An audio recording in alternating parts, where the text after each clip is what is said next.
ਜਦੋਂ ਭਾਰਤ ਦੇ ਵਿੱਚ ਆਰੀਅਨ ਲੋਕ ਆਏ, ਆਰੀਅਨ ਲੋਕਾਂ ਨੇ ਇੱਥੋਂ ਦੇ ਮੂਲ ਨਿਵਾਸੀਆਂ ਨੂੰ ਉਪਜਾਊ ਧਰਤੀ ਤੋਂ ਬਾਹਰ ਕੱਢ ਦਿੱਤਾ। ਜਿਨ੍ਹਾਂ ਲੋਕਾਂ ਨੇ ਆਰੀਅਨ ਲੋਕਾਂ ਦੀ ਅਧੀਨਗੀ ਸਵੀਕਾਰ ਕਰ ਲਈ, ਉਹਨਾਂ ਨੂੰ ਸ਼ੂਦਰ ਕਹਿ ਕੇ ਭੰਡਿਆ ਗਿਆ, ਨੀਵੇਂ ਬਣਾਇਆ ਗਿਆ, ਉਹਨਾਂ ਕੋਲੋਂ ਆਪਣੇ ਘਰਾਂ ਦੇ ਕੰਮ ਕਰਵਾਏ ਗਏ। ਜਿਨ੍ਹਾਂ ਲੋਕਾਂ ਨੇ ਆਰੀਅਨ ਲੋਕਾਂ ਦੀ ਅਧੀਨਗੀ ਸਵੀਕਾਰ ਨਹੀਂ ਕੀਤੀ, ਅਣਖ ਦੇ ਨਾਲ ਜੂਝਣਾ ਚਾਹਿਆ, ਲੜਨਾ ਚਾਹਿਆ, ਉਹ ਉਪਜਾਊ ਧਰਤੀ ਛੱਡ ਕੇ ਤੇ ਜੰਗਲਾਂ ਵਿੱਚ ਚਲੇ ਗਏ। ਜੰਗਲਾਂ ਵਿੱਚ ਜਾ ਕੇ ਸ਼ਿਕਾਰ ਖੇਡ ਕੇ ਆਪਣੇ ਪੇਟ ਦੀ ਪੂਰਤੀ ਕਰਨ ਲੱਗ ਗਏ। ਇਹਨਾਂ ਨੂੰ ਭੀਲ ਕਿਹਾ ਜਾਣ ਲੱਗਿਆ। ਭੀਲ ਜਿਹੜਾ ਹੈ ਦਰਾਵੜ ਭਾਸ਼ਾ ਦੇ ਵਿੱਚ ਤੀਰ ਕਮਾਨ ਨੂੰ ਕਿਹਾ ਜਾਂਦਾ ਹੈ। ਜਿਹੜੇ ਕਮਾਨ ਚਲਾਉਂਦੇ ਸੀ ਉਹ ਭੀਲ ਬਣ ਗਏ। ਔਰ ਜਿਹੜੇ ਇਸ ਧਰਤੀ ਦੇ ਵਿੱਚ ਰਹਿਣ ਵਾਲੇ ਆਰੀਅਨ ਲੋਕ ਸੀ, ਇਹਨਾਂ ਨੇ ਫਿਰ ਉਹਨਾਂ ਨੂੰ ਭੰਡਣ ਵਾਸਤੇ ਰਾਖਸ਼ ਕਹਿਣਾ ਸ਼ੁਰੂ ਕਰਤਾ।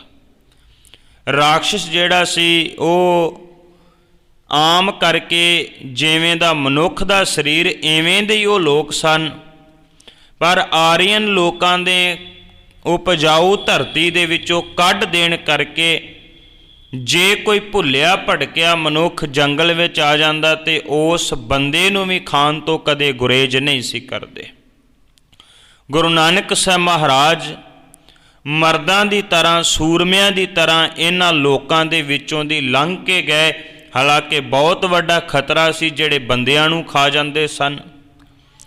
ਸਤਿਗੁਰੂ ਨੇ ਭਾਈ ਮਰਦਾਨਾ ਜੀ ਦੇ ਸਮੇਤ ਜਾ ਕੇ ਜਿੱਥੇ ਜਿੱਥੇ ਰਵਾਬ ਨੂੰ ਛੇੜਿਆ, ਇਲਾਹੀ ਬਾਣੀ ਦਾ ਕੀਰਤਨ ਕੀਤਾ, ਉਹਨਾਂ ਭੀਲ ਲੋਕਾਂ ਨੂੰ ਸੱਚ ਦਾ ਉਪਦੇਸ਼ ਦਿੱਤਾ। ਔਰ ਇਹਨਾਂ ਸਾਰੇ ਲੋਕਾਂ ਦੇ ਵਿੱਚੋਂ ਜਿਸ ਦਾ ਨਾਮ ਇਤਿਹਾਸ ਦੇ ਸੁਨਹਿਰੀ ਅੱਖਰਾਂ ਵਿੱਚ ਲਿਖਿਆ ਗਿਆ, ਉਹ ਸੀ ਕੌਡਾ, ਜਿਸ ਨੇ ਭਾਈ ਮਰਦਾਨਾ ਜੀ ਨੂੰ ਪਕੜ ਲਿਆ, ਪਕੜ ਕੇ ਤਲ ਕੇ ਖਾਣ ਦਾ ਯਤਨ ਕੀਤਾ। ਗੁਰੂ ਨਾਨਕ ਸਾਹਿਬ ਮਹਾਰਾਜ ਉਸ ਦੇ ਕੋਲ ਗਏ, ਜਾ ਕੇ ਉਹਨੂੰ ਉਪਦੇਸ਼ ਦਿੱਤਾ। ਮਹਾਰਾਜ ਕਹਿਣ ਲੱਗੇ, ਐਵੇਂ ਮਨੁੱਖਾਂ ਨੂੰ ਖਾ ਜਾਣਾ ਇਹ ਕੋਈ ਚੰਗੀ ਗੱਲ ਨਹੀਂ ਹੈ। ਠੀਕ ਹੈ, ਤੁਸੀਂ ਅਣਖ ਦੀ ਖਾਤਰ ਐਵੇਂ ਕਰਕੇ ਜੰਗਲਾਂ ਵਿੱਚ ਬੈਠੇ ਹੋਏ ਹੋ, ਪਰ ਮਨੁੱਖਾਂ ਨੂੰ ਖਾਣਾ ਕਿੱਧਰ ਦੀ ਸਿਆਣਪ ਹੈ। ਸਤਿਗੁਰੂ ਨੇ ਜਦੋਂ ਉਹਨੂੰ ਸੱਚ ਦਾ ਉਪਦੇਸ਼ ਦ੍ਰਿੜ ਕਰਵਾਇਆ, ਉਹ ਗੁਰੂ ਨਾਨਕ ਸਾਹਿਬ ਮਹਾਰਾਜ ਜੀ ਦਾ ਸਿੱਖ ਬਣ ਗਿਆ। ਇਹ ਇਕੱਲਾ ਕੇਵਲ ਤੇ ਕੇਵਲ ਉਸ ਕੌਡੇ ਵਾਸਤੇ ਨਹੀਂ ਸੀ, ਸਾਡੇ ਸਾਰਿਆਂ ਵਾਸਤੇ ਹੈ। ਮਹਾਰਾਜ ਕਹਿੰਦੇ ਨੇ ਅੱਜ ਵੀ ਐਸੇ ਬਹੁਤ ਸਾਰੇ ਲੋਕ ਹੈ ਜਿਹੜੇ ਮਨੁੱਖਾਂ ਦਾ ਖੂਨ ਪੀਣ ਤੋਂ ਗੁਰੇਜ਼ ਨਹੀਂ ਕਰਦੇ, ਚਾਹੇ ਉਹ ਠੱਗੀ ਦੇ ਰੂਪ ਵਿੱਚ, ਰਿਸ਼ਵਤਖੋਰੀ ਦੇ ਰੂਪ ਵਿੱਚ, ਕਿਸੇ ਵੀ ਤਰੀਕੇ ਨਾਲ ਹੋਵੇ। ਜੋ ਰਤ ਪੀਵੇ ਮਾਨਸਾਂ ਤਿੰਨ ਕਿਉਂ ਨਿਰਮਲ ਚੀਤ, ਜਿਹੜੇ ਮਨੁੱਖਾਂ ਦਾ ਹੀ ਲਹੂ ਪੀ ਜਾਂਦੇ ਆ, ਖੂਨ ਪੀ ਜਾਂਦੇ, ਉਹਨਾਂ ਦੇ ਚਿੱਤ ਕਦੇ ਨਿਰਮਲ ਨਹੀਂ ਹੋ ਸਕਦੇ। ਗੁਰੂ ਨਾਨਕ ਸਾਹਿਬ ਮਹਾਰਾਜ ਕੌਡੇ ਨੂੰ ਉਪਦੇਸ਼ ਦੇਣ ਤੋਂ ਬਾਅਦ, ਉਹਨੂੰ ਸੱਚ ਦਾ ਮਾਰਗ ਦਰਸਾਉਣ ਤੋਂ ਬਾਅਦ ਅੱਗੇ ਨੂੰ ਤੁਰਦੇ। ਕਵੀ ਸੰਤੋਖ ਸਿੰਘ ਜੀ ਅੱਜ ਦੇ ਇਸ ਪ੍ਰਸੰਗ ਦੇ ਰਾਹੀਂ ਦਰਸਾ ਰਹੇ ਨੇ ਮਹਾਰਾਜ ਹੋਰ ਕਿਹਨੂੰ ਕਿਹਨੂੰ ਤਾਰਦੇ ਹੈ। ਲੜੀਵਾਰ ਇਤਿਹਾਸ ਦੀ ਵਿਚਾਰ ਨਾਲ ਜੁੜਨ ਦਾ ਯਤਨ ਕਰੀਏ, ਇਸ ਲਈ ਆਪ ਸਮੂਹ ਸੰਗਤ ਰਸਨਾ ਤੋਂ ਉਚਾਰਨ ਕਰਿਓ। ਸਾਰੇ ਆਖਿਓ ਜੀ ਸਤਨਾਮ ਵਾਹਿਗੁਰੂ ਸਾਹਿਬ ਜੀ। ਮਨ ਮਨ ਤੇ ਕੀਨ ਪਿਆਨਾ ਤੇਸ਼ਨ ਕਹਿਣ ਲਗਾ ਮਰਦਾਨਾ। ਕਵੀ ਸੰਤੋਖ ਸਿੰਘ ਕਹਿੰਦੇ ਨੇ ਕਿ ਬਹੁਤ ਭਿਆਨਕ ਜੰਗਲ ਸੀ। ਹੌਲੀ ਹੌਲੀ ਗੁਰੂ ਨਾਨਕ ਸਾਹਿਬ ਮਹਾਰਾਜ ਜਿਹੜੇ ਸਨ ਉਹ ਤੁਰੇ ਜਾ ਰਹੇ ਸਨ। हे ਪ੍ਰਭ ਮੇਕੋ ਮੋਕੋ ਸ਼ੁਦਾ ਸੰਤਾਵੇ, ਬਿਤੇ ਕਿਤ ਕਦੇ ਨਾ ਅਸਨ ਨਾ ਪਾਵੇ। ਕਹਿਣ ਲੱਗਿਆ, ਕਹਿੰਦਾ ਮਹਾਰਾਜ ਭਾਈ ਮਰਦਾਨਾ ਜੀ ਬੇਨਤੀ ਕਰਨ ਲੱਗੇ, ਸਤਿਗੁਰੂ ਮੈਨੂੰ ਬਹੁਤ ਜ਼ਿਆਦਾ ਭੁੱਖ ਲੱਗੀ ਹੈ, ਕਈ ਦਿਨ ਬਤੀਤ ਹੋ ਗਏ ਮੈਂ ਕੁਝ ਵੀ ਖਾਧਾ ਨਹੀਂ, ਇਸ ਕਰਕੇ ਹੁਣ ਮੈਨੂੰ ਭੁੱਖ ਸਤਾ ਰਹੀ ਹੈ।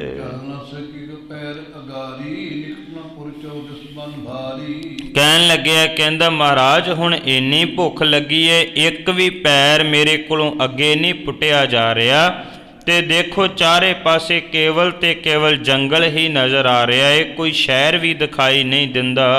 ਬੋਲੇ ਬੇਦੀ ਕੁਲਦੀਪਾ ਧੀਰਤਰੋ ਹੈ ਨਗਰ ਸਮੀਪਾ। ਇਹ ਗੱਲ ਸੁਣ ਕੇ ਗੁਰੂ ਨਾਨਕ ਸਾਹਿਬ ਮਹਾਰਾਜ ਕਹਿਣ ਲੱਗੇ, ਕਹਿੰਦੇ ਮਰਦਾਨਿਆਂ ਥੋੜਾ ਜਿਹਾ ਹੌਸਲਾ ਰੱਖ, ਅੱਗੇ ਨੇੜੇ ਹੀ ਸ਼ਹਿਰ ਆ ਜਾਵੇਗਾ।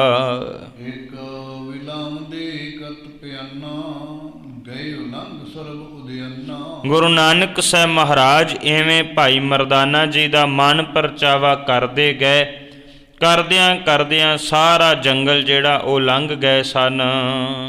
ਤੀਨ ਕੋਸ ਤੇ ਨਗਰ ਸੁਹਾਵਾ ਮਰਦਾਨੇ ਕੇ ਪ੍ਰਭੂ ਦਿਖਾਵਾ। ਗੁਰੂ ਨਾਨਕ ਸਾਹਿਬ ਮਹਾਰਾਜ ਕਹਿਣ ਲੱਗੇ ਮਰਦਾਨਿਆਂ ਆਓ ਦੇਖ, ਸਾਹਮਣੇ 3 ਕੋਹ ਦੇ ਉੱਪਰ ਇੱਕ ਬੜਾ ਸੋਹਣਾ ਨਗਰ, ਇੱਕ ਬੜਾ ਸੋਹਣਾ ਸ਼ਹਿਰ ਜਿਹੜਾ ਉਹ ਦਿਖਾਈ ਦੇ ਰਿਹਾ ਹੈ। ਸੁੰਦਰਪੁਰ ਦੇਖੋ ਥਲੇ ਉੱਚੇ ਖਾਨ ਅਸਨ ਤੇ ਚੱਲੋ ਪਹੁੰਚੇ। ਸਤਿਗੁਰੂ ਕਹਿਣ ਲੱਗੇ ਉੱਚੇ ਥਾਂ ਦੇ ਉੱਪਰ ਸੋਹਣਾ ਸ਼ਹਿਰ ਹੈ, ਚਲੋ ਆਪਾਂ ਉੱਥੇ ਜਾ ਕੇ ਤੈਨੂੰ ਕੁਝ ਖਾਣ ਵਾਸਤੇ ਲੈ ਕੇ ਦੇਵਾਂਗੇ।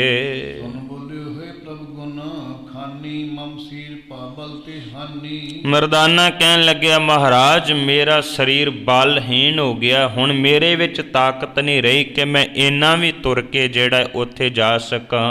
ਮ੍ਰਿਤ ਹੈ ਪ੍ਰਯੋ ਰਹੇ ਕੇ ਥਾਨਾ ਸਭ ਬਿਦ ਮੈਂ ਨਿਰਣੇ ਕਰ ਜਾਨਾ। ਮਰਦਾਨਾ ਮਨ ਹੀ ਮਨ ਸੋਚ ਰਿਹਾ ਸੀ, ਕਹਿੰਦਾ ਲੱਗਦਾ ਮੈਂ ਹੁਣੇ ਮਰ ਕੇ ਇੱਥੇ ਡਿੱਗ ਪੈਣਾ, ਇੰਨੀ ਭੁੱਖ ਲੱਗੀ ਹੋਈ ਹੈ, ਇਸ ਭੁੱਖ ਦੇ ਵਿੱਚ ਤੁਰਨਾ ਬਹੁਤ ਔਖਾ ਹੋ ਗਿਆ ਹੈ। ਕੀਨ ਖੁਦਾਏ ਅਬੇ ਮ੍ਰਿਤ ਮੋਰੀ ਜਗਜੀਵਨ ਤੇ ਟੂਟੀ ਡੋਰੀ। ਮਨ ਵਿੱਚ ਸੋਚਦਾ ਹੈ, ਕਹਿੰਦਾ ਰੱਬ ਜੀ ਹੁਣ ਮੇਰੀ ਜਾਨ ਨਿਕਲ ਚੱਲੀ ਹੈ, ਇੰਨੀ ਭੁੱਖ ਲੱਗੀ ਹੈ ਵੀ ਆ ਮੇਰੇ ਜੀਵਨ ਦੀ ਡੋਰੀ, ਸਾਹਾਂ ਦੀ ਡੋਰੀ ਲੱਗਦਾ ਟੁੱਟ ਜਾਣੀ ਹੈ। ਆਇਓ ਨਗਰ ਤਹਾਂ ਕਿਆ ਹੋਏ ਤੀਰ ਕੰਠ ਹਮਦਾਮ ਨ ਕੋਏ। ਫਿਰ ਮਰਦਾਨਾ ਕਹਿਣ ਲੱਗਿਆ ਮਹਾਰਾਜ 3 ਕੋਹਾਂ ਤੇ ਨਗਰ ਤੇ ਦਿਖਾਈ ਦਿੰਦਾ ਹੈ, ਪਰ ਸਾਡੇ ਕੋਲ ਕੋਈ ਪੈਸਾ ਨਹੀਂ, ਕੋਈ ਢੇਲਾ ਨਹੀਂ, ਕੋਈ ਕੁਛ ਹੈ ਤੇ ਨਹੀਂ ਜਿਹਦੇ ਨਾਲ ਅਸੀਂ ਖਰੀਦ ਕੇ ਕੁਝ ਖਾਣਾ ਹੈ ਤੇ ਸਾਡੇ ਪੱਲੜੇ ਆ ਕੱਪੜੇ ਹੀ ਹੈ ਨਾ 4 ਜਿਹੜੇ ਅਸੀਂ ਚੁੱਕੀ ਫਿਰਦੇ ਹਾਂ। ਬਿਨਾ ਲਵੇ ਕੋ ਦੇਵੀ ਨਾਹੀ ਕੈਸੇ ਖਾਵਾ ਸੰਪੁਰ ਮਾਹੀ। ਕਹਿੰਦਾ ਮਹਾਰਾਜ ਸਾਨੂੰ ਪੈਸਿਆਂ ਤੋਂ ਬਿਨਾਂ ਕਿਸੇ ਨੇ ਥੋੜੀ ਕੁਝ ਦੇ ਦੇਣਾ ਹੈ, ਤੇ ਪੈਸੇ ਨਾ ਹੋਏ ਤੇ ਫਿਰ ਅਸੀਂ ਖਾਵਾਂਗੇ ਕੀ? ਐਵੇਂ ਝੂਠਾ ਭਰੋਸਾ ਤੁਸੀਂ ਮੈਨੂੰ ਦੇਈ ਜਾ ਰਹੇ ਹੋ, ਸ਼ਹਿਰ ਜਾ ਕੇ ਵੀ ਮੈਨੂੰ ਕੁਝ ਵੀ ਖਾਣ ਵਾਸਤੇ ਨਹੀਂ ਮਿਲੇਗਾ। ਗੁਰ ਸੁਨੇ ਵਾਕ ਅਸ ਜਬ ਹੀ ਪਗ ਸੇ ਰੀਤ ਫਰੇਰੀ ਤਬ ਹੀ। ਜਦੋਂ ਗੁਰੂ ਨਾਨਕ ਸਾਹਿਬ ਮਹਾਰਾਜ ਨੇ ਇਹ ਗੱਲ ਸੁਣੀ, ਸਤਿਗੁਰੂ ਨੇ ਆਪਣੇ ਮੁਬਾਰਕ ਚਰਨਾਂ ਦੇ ਨਾਲ ਰੇਤ ਨੂੰ ਫੋਲਣਾ ਸ਼ੁਰੂ ਕਰ ਦਿੱਤਾ ਹੈ। ਸਾਤੇ ਤੇ ਅਦਭੁਤ ਲਾਲ ਜਾ ਕੀ ਸੋਭਾ ਦਿੱਤ ਵਿਸਾਲ। ਥੱਲਿਓ ਰੇਤਾ ਦੇ ਵਿੱਚੋਂ ਇੱਕ ਬੜਾ ਸੋਹਣਾ ਲਾਲ ਕੀਮਤੀ ਲਾਲ ਨਿਕਲ ਆਇਆ, ਜਿਹੜਾ ਬੜਾ ਸੋਹਣਾ ਲੱਗਦਾ ਸੀ, ਚਮਕਦਾ ਪਿਆ ਸੀ। ਬੰਧਨ ਗੰਠ ਚਹੂ ਮਰਦਾਨਾ ਲੈ ਬੰਦੋ ਨੇ ਚੀਰ ਸੰਗਾਨਾ। ਸਤਿਗੁਰੂ ਕਹਿਣ ਲੱਗੇ ਲੈ ਮਰਦਾਨਿਆਂ ਇਸ ਲਾਲ ਨੂੰ ਆਪਣੇ ਪੱਲੇ ਦੇ ਨਾਲ ਬੰਨ੍ਹ ਲੈਣਾ ਕਰ, ਇਹ ਲਾਲ ਜਿਹੜਾ ਹੈ ਨਾ ਇਹ ਬੜਾ ਕੀਮਤੀ ਹੋਵੇਗਾ। ਧਰੋ ਧੀਰ ਉਰ ਕਰੋ ਪਿਆਨਾ ਥੂਰ ਪੰਥ ਢਿਘੈ ਪੁਰ ਥਾਨਾ। ਸਤਿਗੁਰੂ ਕਹਿਣ ਲੱਗੇ ਲੈ ਮਰਦਾਨਿਆਂ ਧੀਰਜ ਰੱਖ ਕੇ ਚੱਲ, ਇਹ ਲਾਲ ਜਿਹੜਾ ਹੈ ਨਾ ਇਹ ਸਾਡੇ ਕੰਮ ਆਵੇਗਾ, ਆਪਾਂ ਇਹਦੇ ਨਾਲ ਕੁਝ ਛਕਣਾ ਕਰਾਂਗੇ। ਵਾਹਨ ਕਾ ਕਾਜ ਹੈ ਕਸ਼ਰਨ ਦੇਵੇ ਕੋਈ। ਮਰਦਾਨਾ ਕਹਿਣ ਲੱਗਿਆ ਮਹਾਰਾਜ ਹੱਦ ਕਰਦੇ ਹੋ, ਇਹ ਤਾਂ ਪੱਥਰ ਹੈ, ਇਹ ਪੱਥਰ ਨੂੰ ਮੈਂ ਕੀ ਕਰਨਾ ਹੈ, ਇਹਦੇ ਬਦਲੇ ਵਿੱਚ ਸਾਨੂੰ ਕੋਈ ਕੁਝ ਨਹੀਂ ਦੇਵੇਗਾ। ਨਾਮ ਨਿਜ ਪਾਸ ਦੇ ਚਾਹੇ ਸੁਲੇਵੇ ਸੋਏ। ਕਹਿੰਦਾ ਮਹਾਰਾਜ ਪੈਸੇ ਚਾਹੀਦੇ ਨੇ, ਪੈਸੇ ਹੋਣਗੇ ਤੇ ਕੁਝ ਖਾਣ ਵਾਸਤੇ ਮਿਲੇਗਾ, ਇਹਦੇ ਨਾਲ ਸਾਨੂੰ ਕੁਝ ਵੀ ਖਾਣ ਵਾਸਤੇ ਨਹੀਂ ਮਿਲੇਗਾ। ਜਾਗੇ ਬਾਂਦੇ ਭੂਖ ਨ ਜਾਵੇ ਜਬਲੇ ਹਾਥ ਆਰਾਮ ਨ ਆਵੇ। ਕਹਿੰਦਾ ਮਹਾਰਾਜ ਪੱਥਰ ਨੂੰ ਪੱਲੇ ਬੰਨਣ ਦੇ ਨਾਲ ਮੇਰੀ ਭੁੱਖ ਨਹੀਂ ਮਿਟ ਸਕਦੀ, ਭੁੱਖ ਤੇ ਤਾਂ ਹੀ ਮਿਟੇਗੀ ਜੇ ਖਾਣਾ ਖਾਵਾਂਗਾ, ਅੰਦਰ ਕੁਝ ਜਾਏਗਾ ਤਾਂ ਭੁੱਖ ਮਿਟੇਗੀ। ਸ੍ਰੀ ਗੁਰੂ ਕਹੇ ਨਿਕਟ ਹੈ ਨਗਰੀ ਤਹਿ ਕੀਮਤੇ ਹੋਏ ਉਜਗਰੀ। ਗੁਰੂ ਨਾਨਕ ਸਾਹਿਬ ਮਹਾਰਾਜ ਕਹਿਣ ਲੱਗੇ ਮਰਦਾਨਿਆਂ ਸ਼ਹਿਰ ਨੇੜੇ ਹੀ ਹੈ, ਚੱਲ ਉੱਥੇ ਪਹੁੰਚ, ਤੈਨੂੰ ਆਪੇ ਇਸ ਕੀਮਤ ਦਾ ਪਤਾ ਲੱਗ ਜਾਏਗਾ। ਇਹ ਪੱਥਰ ਨਹੀਂ ਹੈ, ਇਹ ਲਾਲ ਹੈ, ਇਹਦੀ ਕੀਮਤ ਕਿੰਨੀ ਹੋਵੇਗੀ ਸ਼ਹਿਰ ਵਿੱਚ ਜਾ ਕੇ ਪਤਾ ਲੱਗੇਗਾ। ਚਲੇ ਤਤ ਕਾਲਾ ਧੀਰਜ ਦੇ ਤੁਝੇ ਕਿਰਪਾਲਾ। ਇਦਾਂ ਕਰਕੇ 3 ਕੋਹ ਸ਼ਹਿਰ ਜਿਹੜਾ ਸੀ, ਸਤਿਗੁਰੂ ਗੁਰੂ ਨਾਨਕ ਸਾਹਿਬ ਮਹਾਰਾਜ ਤੁਰ ਪਏ ਧੀਰਜ ਦਿੰਦੇ ਦਿੰਦੇ ਮਰਦਾਨਾ ਜੀ ਨੂੰ ਨਾਲ ਲਈ ਜਾ ਰਹੇ ਸਨ। ਆਪ ਲੱਜਤ ਹੋਏ ਮਰਦਾਨਾ ਦੇ ਖਿਜਤ ਨੈ ਕਰਤ ਬਖਾਨਾ। ਕਵੀ ਸੰਤੋਖ ਸਿੰਘ ਕਹਿੰਦੇ ਅੰਦਰੋਂ ਅੰਦਰੀ ਮਰਦਾਨਾ ਜਿਹੜਾ ਨਾ ਖਿੱਚਦਾ ਪਿਆ ਸੀ, ਗੁੱਸੇ ਵਿੱਚ ਆ ਰਿਹਾ ਸੀ, ਪਰ ਕੁਝ ਵੀ ਗੁਰੂ ਨਾਨਕ ਸਾਹਿਬ ਮਹਾਰਾਜ ਨੂੰ ਕਹਿ ਨਹੀਂ ਸੀ ਸਕਦਾ।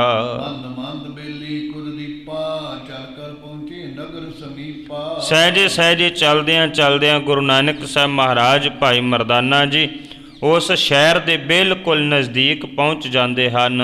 ਬਲੋਕ ਏਕ ਰਮਟੀ ਅਣਿਕਾ ਬੈਠ ਗਏ ਤੇ ਸਭ ਜਗ ਟਿਕਾ। ਗੁਰੂ ਨਾਨਕ ਸਾਹਿਬ ਮਹਾਰਾਜ ਸ਼ਹਿਰ ਤੋਂ ਬਾਹਰ ਇੱਕ ਸੋਹਣੇ ਦਰਖਤ ਦੇ ਹੇਠਾਂ ਬੈਠ ਜਾਂਦੇ ਹਨ। ਭਾਈ ਮਰਦਾਨਾ ਜੀ ਵੀ ਸਤਿਗੁਰੂ ਦੇ ਕੋਲ ਬੈਠ ਜਾਂਦੇ ਹਨ। ਮਰਦਾਨੇ ਬਚਨ ਉਚਾਰਾ ਜੋ ਤੁਮ ਕਰੋ ਕਰੋ ਇਵ ਕਾਰਾ। ਹੱਥ ਜੋੜ ਕੇ ਮਰਦਾਨਾ ਜੀ ਕਹਿਣ ਲੱਗੇ, ਕਹਿੰਦੇ ਮਹਾਰਾਜ ਹੁਕਮ ਕਰੋ, ਹੁਣ ਕੀ ਕਰਨਾ ਹੈ? ਜਿਵੇਂ ਤੁਸੀਂ ਕਹੋਗੇ ਮੈਂ ਉਵੇਂ ਹੀ ਕਰਾਂਗਾ। ਲਾਲ ਨਾਮ ਕੇ ਦਿਓ ਜੁ ਮੋਹੀ ਇਸਤੇ ਕੌਣ ਕਾਜ ਹੋਹੀ। ਕਹਿੰਦਾ ਮਹਾਰਾਜ ਆ ਜਿਹੜਾ ਲਾਲ ਤੁਸੀਂ ਫੜਾਇਆ ਪੱਥਰ ਜਿਹਾ ਮੈਨੂੰ ਦੇ ਦਿੱਤਾ ਏ, ਦੱਸੋ ਭਲਾ ਹੁਣ ਇਹ ਕਿਹੜੇ ਕੰਮ ਆਵੇਗਾ? ਕਿੱਥੋਂ ਮੈਨੂੰ ਪੈਸੇ ਮਿਲਣਗੇ ਜਿਹਦੇ ਨਾਲ ਮੈਂ ਖਾਣ ਦਾ ਕੋਈ ਪ੍ਰਬੰਧ ਕਰਾਂਗਾ? ਬਚਨ ਤੇ ਬਿਕਸ ਬਖਾਨਾ ਨਗਰ ਨਾਮ ਜਾਨੋ ਕੇ ਨਾ ਜਾਣਾ। ਗੁਰੂ ਨਾਨਕ ਸਾਹਿਬ ਮਹਾਰਾਜ ਨੇ ਭਾਈ ਮਰਦਾਨਾ ਜੀ ਦੀ ਗੱਲ ਨੂੰ ਵਿੱਚ ਹੀ ਰੋਕਦਿਆਂ ਹੋਇਆਂ ਸਤਿਗੁਰੂ ਕਹਿਣ ਲੱਗੇ, ਕਹਿੰਦੇ ਮਰਦਾਨਿਆ, ਹੱਸ ਪਏ ਮਹਾਰਾਜ, ਹੱਸ ਕੇ ਕਹਿੰਦੇ ਮਰਦਾਨਿਆ ਤੂੰ ਜਾਣਦਾ ਹੈ ਇਸ ਸ਼ਹਿਰ ਦਾ ਨਾਮ ਕੀ ਹੈ? ਹੋ ਪ੍ਰਭੂ ਜੀ, ਹੋ ਪ੍ਰਭੂ ਜੀ ਕਾ ਨਾਮੇ ਮਾਹੀ ਅਸਨ ਖਾਂਦੇ ਹੋ ਕਹਿ ਨਾਹੀ। ਮਰਦਾਨਾ ਕਹਿਣ ਲੱਗਿਆ, ਕਹਿੰਦਾ ਮਹਾਰਾਜ ਮੈਂ ਨਾਂ ਸੁਣ ਕੇ ਕੀ ਲੈਣਾ, ਮੈਨੂੰ ਤੇ ਇਹ ਦੱਸੋ ਵੀ ਭੋਜਨ ਕਿੱਥੋਂ ਮਿਲੇਗਾ? ਮੈਂ ਨਾਮ ਦੇ ਵਿੱਚੋਂ ਕੀ ਲੈਣਾ ਹੈ? ਕੋਈ ਨਾਮ ਹੋਊਗਾ ਇਸ ਸ਼ਹਿਰ ਦਾ, ਮੇਰਾ ਮਤਲਬ ਭੋਜਨ ਦੇ ਨਾਲ ਹੈ। ਤੁਸੀਂ ਇਹ ਦੱਸੋ ਮੈਨੂੰ ਖਾਣਾ ਖਾਣ ਵਾਸਤੇ, ਭੋਜਨ ਖਾਣ ਵਾਸਤੇ ਕਿਵੇਂ ਮਿਲ ਸਕਦਾ ਹੈ? ਕਰਨੀ ਨਹੀਂ ਬਤਾਓ ਜਾਤੇ ਕਰਤੇ ਦਿਵਸ ਬਤਾਵਾ। ਏਦਾਂ ਗੱਲਾਂ ਕਰਦਿਆਂ ਕਰਦਿਆਂ ਦਿਨ ਜਿਹੜਾ ਸੀ ਉਹ ਬਤੀਤ ਹੁੰਦਾ ਜਾ ਰਿਹਾ ਸੀ। ਹੋਤ ਬੋਲੇ ਸੁਖ ਧਾਮੂ ਜਾਨ ਬਿਸ਼ੰਬਰਪੁਰ ਇਹ ਨਾਮ। ਗੁਰੂ ਨਾਨਕ ਸਾਹਿਬ ਮਹਾਰਾਜ ਮੁਸਕਰਾਏ, ਹੱਸੇ। ਹੱਸਦਿਆਂ ਹੋਇਆਂ ਸਤਿਗੁਰੂ ਕਹਿਣ ਲੱਗੇ ਮਰਦਾਨਿਆ, ਇਸ ਸ਼ਹਿਰ ਦਾ ਨਾਮ ਬਿਸ਼ੰਬਰਪੁਰ ਹੈ, ਇਹਨੂੰ ਬਿਸ਼ੰਬਰਪੁਰ ਕਿਹਾ ਜਾਂਦਾ ਹੈ। ਗੁਰੂ ਨਾਨਕ ਸਾਹਿਬ ਮਹਾਰਾਜ ਭਾਈ ਮਰਦਾਨਾ ਜੀ ਨੂੰ ਨਾਮ ਦੱਸ ਰਹੇ ਸਨ। ਨਾਮ ਨਗਰ ਕਾਹੂ ਮੋਸ਼ ਲਾਗੀਏ ਬਮੋਹ। ਮਰਦਾਨਾ ਕਹਿਣ ਲੱਗੇ ਮਹਾਰਾਜ ਨਾਂ ਤੇ ਕੋਈ ਹੋਏਗਾ ਨਾ, ਜਿਹੜਾ ਸ਼ਹਿਰ ਹੈ, ਕੋਈ ਪਿੰਡ ਹੈ, ਨਗਰ ਹੈ, ਉਹਦਾ ਨਾਮ ਤੇ ਕੁਝ ਹੋਏਗਾ, ਪਰ ਮੈਂ ਨਾਮ ਤੋਂ ਕੀ ਲੈਣਾ? ਮੈਨੂੰ ਇਹ ਦੱਸੋ, ਮੈਨੂੰ ਭੁੱਖ ਲੱਗੀ ਹੋਈ ਹੈ। ਸ਼ਰਮ ਤੇ ਨਿਰਬਲ ਕਾਇਆ ਕ ਸਗਰੀ ਕਿਉਂ ਨਾ ਪਹੁੰਚੀ ਹੈ ਟਿਕ ਨਗਰੀ। ਕਹਿੰਦਾ ਮਹਾਰਾਜ ਮੇਰਾ ਸਰੀਰ ਹੁਣ ਕਮਜ਼ੋਰ ਹੋ ਗਿਆ, ਹੁਣ ਮੇਰੀ ਕੋਈ ਬਹੁਤੀ ਵਾਹ ਨਹੀਂ ਰਹੀ, ਇਸ ਕਰਕੇ ਮੈਂ ਨਾਵਾਂ ਬਾਰੇ ਨਹੀਂ ਪੁੱਛਦਾ ਤੁਹਾਨੂੰ, ਸ਼ਹਿਰ ਤੋਂ ਮੈਂ ਕੀ ਲੈਣਾ, ਮੈਨੂੰ ਭੋਜਨ ਬਾਰੇ ਤੁਸੀਂ ਕੁਝ ਦੱਸਣਾ ਕਰੋ। ਕਰਨਾਨੰਦ ਬਿਕਸੇ ਬਹੁਰ ਬੋਲੇ ਤੇ ਕੋ ਬੈਨ। ਗੁਰੂ ਨਾਨਕ ਸਾਹਿਬ ਮਹਾਰਾਜ ਮੁਸਕਰਾਉਣ ਲੱਗੇ। ਮੁਸਕਰਾ ਕੇ ਸਤਿਗੁਰੂ ਗੁਰੂ ਨਾਨਕ ਸਾਹਿਬ ਮਹਾਰਾਜ ਕਹਿਣ ਲੱਗੇ ਮਰਦਾਨਿਆ, ਲੈ ਫਿਰ ਮੇਰੀ ਗੱਲ ਨੂੰ ਧਿਆਨ ਨਾਲ ਸੁਣਨਾ ਕਰ। ਨਗਰ ਵਿਖੇ ਗਵਨੋ ਅਬੈ ਖੋਜ ਜੋਹਰੀ ਐਨ। ਕਹਿਣ ਲੱਗੇ, ਕਹਿੰਦੇ ਮਰਦਾਨਿਆ ਇਸ ਸ਼ਹਿਰ ਦੇ ਅੰਦਰ ਚਲਿਆ ਜਾ, ਕਿਸੇ ਜੌਹਰੀ ਦਾ ਘਰ ਲੱਭ, ਉਸ ਜੌਹਰੀ ਦੇ ਘਰ ਦੇ ਵਿੱਚ ਜਾ ਕੇ ਤੇ ਤੂੰ ਵੇਖਣਾ ਕਰੀ। ਵੇਚੋ ਜਾਏ ਤਹਾਏ ਲਾਲ ਸੁਨਤ ਸੁਰ ਗਮਿਓ ਤਤਕਾਲ। ਕਹਿਣ ਲੱਗੇ ਮਹਾਰਾਜ, ਕਹਿੰਦੇ ਮਰਦਾਨਿਆ ਸ਼ਹਿਰ ਦੇ ਵਿੱਚ ਜਾ ਕੇ ਕਿਸੇ ਜੌਹਰੀ ਦੇ ਘਰ ਜਾ ਕੇ ਇਹ ਲਾਲ ਨੂੰ ਵੇਚਣਾ ਕਰੀ, ਇਸ ਹੀਰੇ ਨੂੰ ਵੇਚਣਾ ਕਰੀ, ਵੇਖੀ ਫਿਰ ਕਿੰਨੇ ਪੈਸੇ ਮਿਲਦੇ ਹਨ। ਮਰਦਾਨੇ ਕਾ ਕੀਨ ਵਿਚਾਰਾ ਲਾਲ ਮੋਲ ਨੇ ਕਰਤੇ ਪਾਰਾ। ਮਰਦਾਨਾ ਛੇਤੀ ਦੇ ਨਾਲ ਤੁਰਿਆ, ਉਹਨੇ ਇੱਕ ਜੌਹਰੀ ਦਾ ਘਰ ਲੱਭਿਆ, ਉਹਦਾ ਜੌਹਰੀ ਦਾ ਘਰ ਲੱਭ ਕੇ ਉਹਨੇ ਜਾ ਕੇ ਲਾਲ ਵਿਖਾਇਆ, ਕਹਿੰਦਾ ਮੈਂ ਲਾਲ ਵੇਚਣਾ। ਜੌਹਰੀ ਕਹਿਣ ਲੱਗਿਆ ਹਾਂ ਠੀਕ ਹੈ, ਜੇ ਤੂੰ ਵੇਚਣਾ ਹੈ ਇਹਦੀ ਕੀਮਤ ਜਿਹੜੀ ਹੈ ਤਾਂਬੇ ਦੇ 3 ਪੈਸੇ ਜਿਹੜੀ ਹੈ ਹੋ ਸਕਦੀ ਹੈ। ਏਕੋ ਕਿਉ ਵਾਕ ਅਬੈਸੇ ਬੁਝੋ ਸੰਗੀ ਜਹਰ ਬੈਸੇ। ਮਰਦਾਨੇ ਨੇ ਸੁਣਿਆ ਤਾਂਬੇ ਦੇ 3 ਪੈਸੇ ਕੀਮਤ ਹੈ। ਮਰਦਾਨਾ ਕਹਿਣ ਲੱਗੇ, ਕਹਿੰਦਾ ਦੇਖੋ ਜੀ ਮੇਰਾ ਜਿਹੜਾ ਸਾਥੀ ਹੈ ਨਾ ਉਹ ਸ਼ਹਿਰ ਤੋਂ ਬਾਹਰ ਬੈਠਾ ਹੈ, ਮੈਂ ਇੱਕ ਵਾਰੀ ਉਹਨੂੰ ਪੁੱਛ ਆਵਾਂ ਵੇਚਣਾ ਹੈ ਕਿ ਨਹੀਂ ਵੇਚਣਾ, ਇੰਨੇ ਪੈਸਿਆਂ ਦਾ ਦੇਣਾ ਹੈ ਕਿ ਨਹੀਂ ਦੇਣਾ, ਮੈਂ ਉਹਦੇ ਨਾਲ ਇੱਕ ਵਾਰ ਗੱਲ ਕਰਕੇ ਆਉਂਦਾ ਹਾਂ। ਜ਼ਿਕਰ ਲਾਲੇ ਆਪਣੇ ਪਾਸ ਆਵਾਂ ਜੈ ਬੈਠੇ ਸੁਖਰਾਸ। ਮਰਦਾਨੇ ਨੇ ਉਹ ਕੀਮਤੀ ਲਾਲ ਆਪਣੇ ਹੱਥ ਵਿੱਚ ਫੜਿਆ, ਤੁਰ ਪਿਆ ਗੁਰੂ ਨਾਨਕ ਸਾਹਿਬ ਮਹਾਰਾਜ ਵਾਲੇ ਪਾਸੇ ਨੂੰ ਜਿੱਥੇ ਸਤਿਗੁਰੂ ਬੈਠੇ ਹੋਏ ਸਨ। ਇੱਕ ਜੋਰੀ ਪਿਕ ਕਰ ਵੇਲਾ ਤੀਨ ਤਾਂ ਬਪਣ ਯਾਕੂ ਮੇਲਾ। ਗੁਰੂ ਨਾਨਕ ਸਾਹਿਬ ਮਹਾਰਾਜ ਨੂੰ ਆਣ ਕੇ ਕਹਿਣ ਲੱਗਿਆ ਭਾਈ ਮਰਦਾਨਾ, ਕਹਿੰਦਾ ਮਹਾਰਾਜ ਇੱਕ ਜੌਹਰੀ ਦੇ ਘਰ ਗਿਆ ਸੀ, ਮੈਂ ਜਾ ਕੇ ਲਾਲ ਵਿਖਾਇਆ ਸੀ। ਉਹਨੇ ਕੀ ਕੀਤਾ, ਉਹਨੇ ਤਾਂਬੇ ਦੇ 3 ਪੈਸੇ ਦੀ ਕੀਮਤ ਪਾਈ ਹੈ। ਸਾਲਸਰਾਏ ਜੌਹਰੀ ਨਾਮ ਮਰਦਾਨੇ ਜਾਓ ਤੇ ਧਾਮ। ਗੁਰੂ ਨਾਨਕ ਸਾਹਿਬ ਮਹਾਰਾਜ ਕਹਿਣ ਲੱਗੇ, ਕਹਿੰਦੇ ਮਰਦਾਨਿਆ ਇਸ ਸ਼ਹਿਰ ਦੇ ਅੰਦਰ ਸਾਲਸਰਾਏ ਨਾਮ ਦਾ ਇੱਕ ਜੌਹਰੀ ਹੈ, ਤੂੰ ਉਹਦੇ ਘਰ ਚਲਿਆ ਜਾ। ਖੋਜੇ ਪਾਏ ਦੇ ਜੀਏ ਇਹੀ ਦੇ ਮੋਲ ਸੁਆਵੇ ਲੇਹੀ। ਜਾ ਲੱਭ ਕੇ ਉਹਦੇ ਘਰ ਵਿੱਚ ਜਾ ਕੇ ਉਹਨੂੰ ਇਹ ਲਾਲ ਵਿਖਾ, ਉਹਨੂੰ ਕਹਿ ਵੀ ਦੱਸੋ ਕਿੰਨੇ ਪੈਸੇ ਦੀ ਕੀਮਤ ਪਾਉਂਦਾ ਹੈ। ਨਗਰ ਵਿਖੇ ਪੁਨ ਗਮਨਾ ਖੋਜਤ ਫਿਰੇ ਸ਼ਾਹ ਕੇ ਭਵਨਾ। ਮਰਦਾਨਾ ਜੀ ਜਿਹੜੇ ਸਨ ਲੱਭਦਿਆਂ ਸਾਲਸਰਾਏ ਜੌਹਰੀ ਦੇ ਘਰ ਚਲੇ ਜਾਂਦੇ ਨੇ, ਉਹਨੂੰ ਜਾ ਕੇ ਲੱਭ ਲੈਂਦੇ ਹਨ। ਜਬ ਕੇਨੇ ਤੇ ਸਦਨ ਬਤਾਇਓ ਦਰ ਤਿਸ਼ਟਿਉ ਕੈ ਪੁਰ ਬੁਲਾਇਓ। ਮਰਦਾਨੇ ਨੇ ਘਰ ਦੇ ਬਾਹਰ ਜਾ ਕੇ ਉੱਚੀ ਸਾਰੀ ਆਵਾਜ਼ ਦਿੱਤੀ ਹੈ। ਸਾਲਸਰਾਏ ਜੌਹਰੀ ਦੇ ਬਾਹਰ, ਘਰ ਦੇ ਬਾਹਰ ਖੜ ਕੇ ਭਾਈ ਮਰਦਾਨਾ ਆਵਾਜ਼ਾਂ ਦਿੰਦਾ ਪਿਆ ਸੀ। ਸ਼ਾਹ ਭੇਜੋ ਨਿਦਾਸ ਕੌਣ ਹੈ ਬੂਝੋ ਤੇ ਪਾਸ। ਉਸ ਵਕਤ ਅੰਦਰ ਬੈਠੇ ਹੋਏ ਸਾਲਸਰਾਏ ਜੌਹਰੀ ਨੇ ਆਵਾਜ਼ ਸੁਣੀ, ਬਾਹਰ ਕੋਈ ਬੁਲਾਉਂਦਾ ਪਿਆ ਹੈ। ਉਹਨੇ ਆਪਣੇ ਨੌਕਰ ਨੂੰ ਭੇਜਿਆ, ਕਹਿੰਦਾ ਜਾ ਪੁੱਛ ਬਾਹਰ ਕੌਣ ਆਇਆ ਹੈ। ਵਾਇ ਨਿਕਟ ਭ੍ਰਿਤ ਬਚਨੇ ਲਾਇਓ ਕੀ ਖੋ ਤੂੰ ਕੀਤੀ ਚਲੇ ਆਇਓ। ਬਾਹਰ ਜਾ ਕੇ ਨੌਕਰ ਨੇ ਕਿਹਾ, ਕਹਿਣ ਲੱਗਿਆ ਹਾਂਜੀ ਦੱਸੋ ਤੁਸੀਂ ਕੌਣ ਹੋ, ਕਿੱਧਰੋਂ ਆਏ ਹੋ, ਕੀ ਕਰਨ ਵਾਸਤੇ ਆਏ ਹੋ, ਕੀ ਕੰਮ ਹੈ ਤੁਹਾਨੂੰ। ਦੇਖੋ ਮਰਦਾਨੇ ਬਚ ਭਾਖਾ ਸੌਦੇ ਵਿੱਚ ਕੀ ਬਲਾਖਾ। ਭਾਈ ਮਰਦਾਨਾ ਜੀ ਕਹਿਣ ਲੱਗੇ, ਕਹਿੰਦੇ ਕਿ ਮੈਂ ਇੱਕ ਸੌਦਾ ਵੇਚਣਾ ਚਾਹੁੰਦਾ ਹਾਂ, ਆਹ ਸੌਦਾ ਵੇਚਣ ਦੀ ਇੱਛਾ ਹੈ ਤਾਂ ਕਰਕੇ ਆਇਆ ਹਾਂ। ਹਸ ਕਰੇ ਅੰਤਰ ਸਦਨ ਸਦਾਇਓ ਦੇਸ਼ਾਉ ਕੋ ਲਾਲ ਦਿਖਾਇਓ। ਏਦਾਂ ਕਹਿੰਦਾ ਭਾਈ ਮਰਦਾਨਾ ਅੰਦਰ ਚਲਿਆ ਗਿਆ। ਅੰਦਰ ਜਾ ਕੇ ਸਾਲਸਰਾਏ ਜੌਹਰੀ ਨੂੰ ਉਹ ਜਿਹੜਾ ਕੀਮਤੀ ਲਾਲ ਕੀਮਤੀ ਹੀਰਾ ਸੀ ਉਹ ਦਿਖਾਇਆ ਹੈ। ਨੈਣ ਬਲੋ ਕਨਵਨ ਵਿਸਮਾਨਾ ਪਠ ਅਛਰੇ ਪਰ ਪਹਿਚਾਨਾ। ਸਾਲਸਰਾਏ ਜੌਹਰੀ ਨੇ ਉਹ ਕੀਮਤੀ ਲਾਲ ਕੀਮਤੀ ਹੀਰਾ ਤੱਕਿਆ ਹੈ। ਤੱਕ ਕੇ ਉਹਦੇ ਵੱਲ ਵੇਖਣ ਲੱਗਿਆ, ਇਹ ਬੜਾ ਹੈਰਾਨ ਹੋਇਆ ਹੈ। ਉਹਦੇ ਉੱਪਰ ਕੁਝ ਲਿਖਿਆ ਹੋਇਆ ਸੀ, ਉਹਨੇ ਪੜ੍ਹਨਾ ਸ਼ੁਰੂ ਕੀਤਾ ਹੈ। ਧਰਮਵੰਤੁ ਸ਼ਾਹ ਸੁਜਾਨਾ ਕਰ ਵਿਚਾਰੋ ਬਚਨਾ ਬਖਾਨਾ। ਸਾਲਸਰਾਏ ਜੌਹਰੀ ਬਹੁਤ ਸਿਆਣਾ ਸੀ, ਧਰਮੀ ਬੰਦਾ ਵੀ ਸੀ। ਉਹ ਗੌਰ ਨਾਲ ਉਸ ਲਾਲ ਨੂੰ ਤੱਕਦਾ ਪਿਆ ਸੀ ਤੇ ਤੱਕ ਕੇ ਉਹਦੇ ਉੱਪਰ ਲਿਖੇ ਹੋਏ ਅੱਖਰਾਂ ਨੂੰ ਪੜ੍ਹਦਾ ਪਿਆ ਸੀ। ਸਹਿਸਰ ਜਿਤਪਣ ਵਿਖੀ ਲੋ ਜੋ ਦੇਖੀ ਸੋ ਦੇ। ਉਸ ਵਕਤ ਉਹਦੇ ਉੱਪਰ ਲਿਖਿਆ ਕੀ ਸੀ? ਲਿਖਿਆ ਹੈ ਜਿਹੜਾ ਇਸ ਹੀਰੇ ਨੂੰ ਵੇਖੇਗਾ ਉਹ ਚਾਂਦੀ ਦਾ 100 ਰੁਪਈਆ ਜਿਹੜਾ ਹੈ ਨਾ ਇਸ ਲਾਲ ਦੇ ਅੱਗੇ ਕੀਮਤੀ ਭੇਟਾ ਰੱਖੇਗਾ। ਕਰੋ ਪਛਤਾਪ ਤੇ ਪੂਰਬ ਸ਼ਮ ਤੁਮਲੇ। ਉਸੇ ਵੇਲੇ ਉਸ ਸਾਲਸਰਾਏ ਜੌਹਰੀ ਨੇ 100 ਰੁਪਈਆ ਚਾਂਦੀ ਦੇ ਪੈਸੇ ਜਿਹੜੇ ਸਨ ਉਸ ਹੀਰੇ ਦੇ ਸਾਹਮਣੇ ਰੱਖ ਕੇ ਭਾਈ ਮਰਦਾਨਾ ਜੀ ਨੂੰ ਕਿਹਾ, ਇਹਦੀ ਕੀਮਤ ਕਿੰਨੀ ਹੈ ਇਹ ਮੈਂ ਬਾਅਦ ਵਿੱਚ ਦੱਸਾਂਗਾ, ਆ ਪਹਿਲਾਂ ਇਹਦੀ ਦਰਸ਼ਨੀ ਭੇਟਾ ਜਿਹੜੀ ਉਹ ਰੱਖ ਲੈਣਾ ਕਰ। ਮਰਦਾਨੇ ਸਤ ਲੈ ਰਖਾਇਓ ਚਲ ਕਰ ਵਹਿਰ ਨਗਰਪੁਰ ਆਇਓ। ਮਰਦਾਨਾ ਜੀ ਨੇ ਪੈਸੇ ਵੇਖੇ, ਬੜੇ ਖੁਸ਼ ਹੋਏ। ਇਹ ਤੇ 100 ਰੁਪਈਆ ਚਾਂਦੀ ਦਾ ਇਦਾਂ ਹੀ ਮਿਲ ਗਿਆ, ਅਜੇ ਤੇ ਵੇਖਣ ਵਾਸਤੇ ਮਿਲ ਗਿਆ ਹੈ। ਖੁਸ਼ ਹੋ ਕੇ ਸ਼ਹਿਰ ਤੋਂ ਬਾਹਰ ਗੁਰੂ ਨਾਨਕ ਸਾਹਿਬ ਮਹਾਰਾਜ ਦੇ ਕੋਲ ਆ ਜਾਂਦੇ ਹਨ। ਕਰ ਸ੍ਰੀ ਗੁਰੂ ਬਚਨ ਬਖਾਨਾ ਕਿਤਕ ਮੋਲ ਆਨਿਓ ਮਸਤਾ ਮਰਦਾਨਾ। ਗੁਰੂ ਨਾਨਕ ਸਾਹਿਬ ਮਹਾਰਾਜ ਕਹਿਣ ਲੱਗੇ, ਕਹਿੰਦੇ ਮਰਦਾਨਿਆ ਆ ਗਿਆ, ਦੱਸ ਹਾਂ ਉਹ ਜਿਹੜਾ ਲਾਲ ਹੈ ਉਹਦੀ ਕੀਮਤ ਕਿੰਨੀ ਪਈ ਹੈ, ਕਿੰਨਾ ਮੁੱਲ ਉਹਦਾ ਤੂੰ ਲੈ ਕੇ ਆਇਆ ਹੈ। ਨਿਕਟ ਬੈਠ ਬਰਤੰਤ ਸੁਨਾਵਾ ਵੱਡੇ ਸ਼ਾਹ ਜੀ ਭਲੋ ਸੁਹਾਵਾ। ਹੁਣ ਭਾਈ ਮਰਦਾਨਾ ਜੀ ਬੈਠ ਕੇ ਸਤਿਗੁਰੂ ਦੇ ਲਾਗੇ ਲੱਗੇ ਸੋਲੇ ਗਾਉਣ ਉਸ ਸਾਲਸਰਾਏ ਜੌਹਰੀ ਦੇ। ਕਹਿਣ ਲੱਗੇ, ਕਹਿੰਦੇ ਮਹਾਰਾਜ ਮੈਂ ਗਿਆ ਸੀ ਇੱਕ ਸ਼ਾਹ ਦੇ ਘਰ, ਉਹ ਬੜਾ ਚੰਗਾ ਬੰਦਾ ਸੀ, ਉਹਦਾ ਸੁਭਾਅ ਵੀ ਬੜਾ ਨੇਕ ਸੀ। ਸੈਸਕਾਰ ਕਿਕ ਦੇ ਦਿਖਾਈ ਬੂਝਨ ਮੋਲ ਲਿਓ ਤੁਮ ਤਾਈ। ਕਹਿੰਦੇ ਉਹਨੇ ਵੇਖਣ ਦਾ ਹੀ 100 ਰੁਪਈਆ ਦੇ ਦਿੱਤਾ, ਇਹ ਭੇਟਾ ਰੱਖਤੀ, ਕਹਿੰਦੇ ਵੇਖਣ ਦੀ ਦੇਤੀ। ਤੇ ਮਹਾਰਾਜ ਕਹਿੰਦਾ ਪੁੱਛ ਕੇ ਆ ਆਪਣੇ ਮਾਲਕ ਨੂੰ ਵੀ ਕਿੰਨੇ ਪੈਸੇ ਲੈਣੇ ਇਸ ਹੀਰੇ ਦੇ, ਇਸ ਲਾਲ ਦੀ ਕੀਮਤ ਕਿੰਨੀ ਲੈਣੀ ਹੈ। ਮੈਂ ਆਪ ਜੀ ਦੇ ਕੋਲੋਂ ਉਹ ਪੁੱਛਣ ਵਾਸਤੇ ਆਇਆ ਹਾਂ। ਜਿਤਨੇ ਲੈਨੋ ਦੇ ਸੁਨਾਈ ਤਿਤਨੇ ਆਨ ਬਿਲਮ ਨਾ ਭਾਈ। ਮਰਦਾਨਾ ਜੀ ਕਹਿਣ ਲੱਗੇ ਮਹਾਰਾਜ ਦੱਸੋ ਹੁਣ ਕਿੰਨੇ ਪੈਸੇ ਲੈ ਕੇ ਆਵਾਂ। ਜਿੰਨੇ ਕਹੋਗੇ ਉਨੇ ਪੈਸੇ ਸ਼ਾਹ ਨੇ ਇਸ ਲਾਲ ਦੇ ਇਸ ਹੀਰੇ ਦੇ ਦੇਣੇ ਹਨ।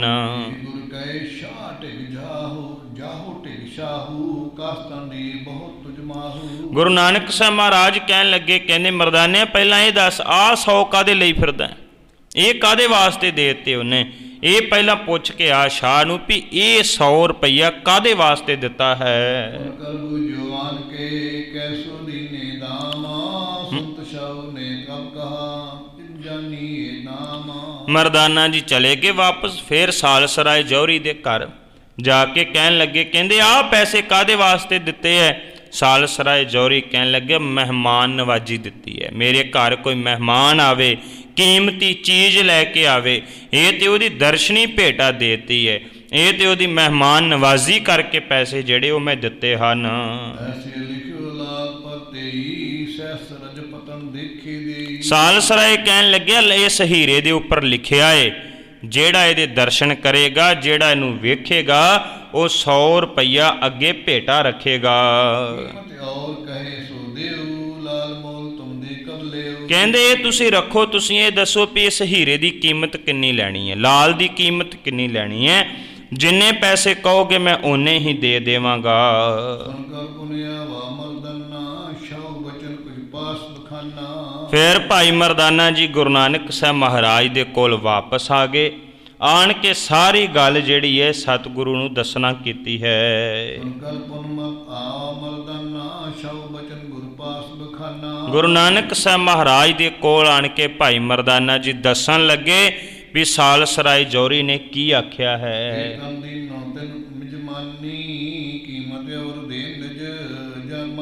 ਮਰਦਾਨਾ ਕਹਿਣ ਲੱਗਿਆ ਮਹਾਰਾਜ ਸਾਲਸਰਾਏ ਜੌਹਰੀ ਨੇ ਕਿਹਾ ਹੈ ਇਹ ਮਹਿਮਾਨ ਨਵਾਜੀ ਹੈ, ਇਹ ਦਰਸ਼ਨੀ ਭੇਟਾ ਹੈ। ਜਿਹੜਾ ਮਹਿਮਾਨ ਘਰ ਆਵੇ ਉਹਨੂੰ ਮੈਂ ਇਹ ਭੇਟਾ ਦਿੰਦਾ ਹਾਂ। ਇਸ ਲਾਲ ਦੇ ਉੱਪਰ ਵੀ ਲਿਖਿਆ ਹੈ ਇਹ ਕੇਵਲ ਤੇ ਕੇਵਲ ਮਹਿਮਾਨ ਨਵਾਜ ਵਜੋਂ ਮੈਂ ਜਿਹੜੀ ਭੇਟਾ ਹੈ ਉਹ ਦਿੱਤੀ ਹੈ।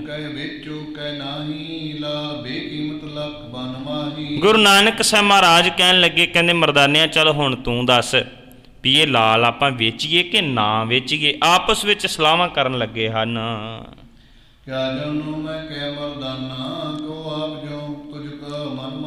ਉਸੇ ਵਕਤ ਹੀ ਭਾਈ ਮਰਦਾਨਾ ਜੀ ਕਹਿਣ ਲੱਗੇ ਕਹਿੰਦੇ ਮਹਾਰਾਜ ਮੈਂ ਕੀ ਜਾਣਦਾ ਹਾਂ, ਇਹ ਤੁਸੀਂ ਵੇਖਣਾ ਕਰੋ, ਵੇਚਣਾ ਹੈ ਨਹੀਂ ਵੇਚਣਾ ਇਹ ਤੁਸੀਂ ਆਪਣੀ ਮਰਜ਼ੀ ਕਰ ਲੈਣਾ ਕਰੋ। ਮੈਂ ਕੀ ਜਾਣਦਾ ਹਾਂ ਵੀ ਵੇਚਣਾ ਕਿ ਨਹੀਂ ਵੇਚਣਾ, ਇਹ ਤੇ ਤੁਸੀਂ ਵੇਖਣਾ ਕਰੋ।